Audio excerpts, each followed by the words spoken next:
Picture this. It's 3 a.m., you're awake, staring at the ceiling, and your brain won't shut up. What if your car breaks down tomorrow? What if your laptop suddenly dies? What if you lose your job? What if something happens and you're not ready? If that sounds familiar, you're not alone. But here's something most people don't realize. There's a specific amount of money that can dramatically reduce this kind of anxiety. Not eliminate every problem, but change how you experience them. And it's not $1 million. It's not even $100,000. It's just $10,000. Most people think financial milestones are random numbers, like some invisible scoreboard designed to make you feel behind. But that's not true. Certain numbers actually change your psychology. They shift how you think, how you act, and how you move through life. And $10,000 is the first real turning point. Before we get into why, let's talk about life without it. You know that moment at the grocery store when you're deciding between the cheap version and the one you actually want? Or when your friends invite you out and you start calculating whether $20 to $30 will ruin your week. That's what living without a financial cushion feels like. Every decision becomes a calculation. Every expense feels risky. Every surprise feels like a threat. You're not living forward, you're constantly defending yourself from falling behind. But something interesting happens when you reach your first $10,000, and it's not what people expect. You don't suddenly start spending wildly. You don't change your lifestyle overnight. The real shift is internal. The first thing that changes is your relationship with risk. When you have no savings, everything feels dangerous. Taking a new opportunity feels scary, making a change feels risky, because one mistake could wipe you out. But with $10,000 saved, that fear softens. You're still careful, but you're not paralyzed anymore. You start thinking differently. Maybe you finally ask for that raise. Maybe you invest in a course. Maybe you consider a new path you were too afraid to take before. Not because you became fearless, but because you finally have a cushion. There's also a biological shift happening. When you're constantly worried about money, your body stays in a low-level stress state. Your brain releases cortisol, the stress hormone, over and over again.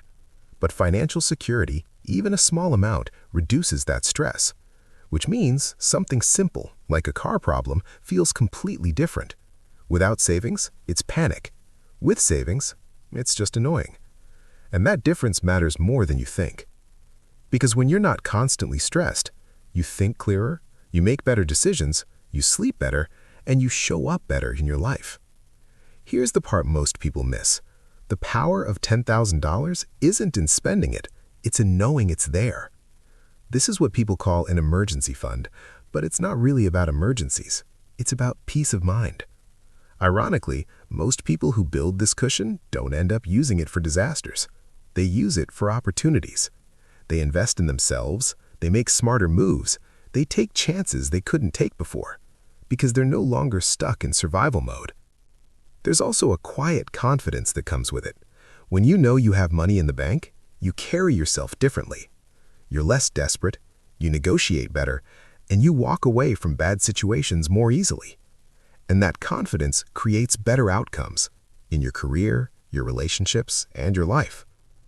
Now you might be thinking, $10,000? That's impossible for me. But here's the truth.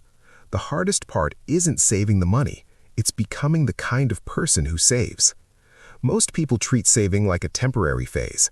They cut back hard, burn out, and go back to old habits. But the people who reach $10,000, they shift their identity. They stop asking, "Can I save this month?" and start thinking, "I'm someone who saves." That changes everything. Because once that identity clicks, saving stops feeling like sacrifice. You start noticing things you didn't before. Small expenses, better choices, opportunities to earn more. And over time, it gets easier. Your first $1,000 feels brutal. Your second feels possible. By the time you're halfway there, it becomes routine.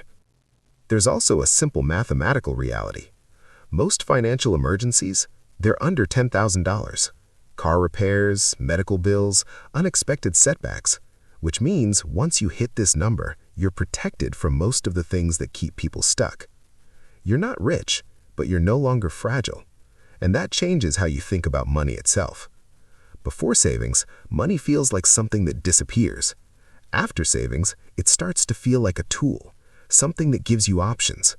You stop thinking short-term and you start thinking bigger. Investing, growth, future possibilities. Not because you suddenly became smarter, but because you finally have space to think. Here's something that might surprise you. Someone with $10,000 saved is often in a better position than someone earning more with nothing saved. Because the real skill isn't making money, it's keeping it. You've probably seen this. People earning a lot but always broke, and others earning less but steadily building stability. The difference isn't income, it's behavior. Now let's make this practical. What does $10,000 actually do? It handles most car problems, it covers common medical situations, and it gives you a few months to recover from a job loss. But more importantly, it creates options.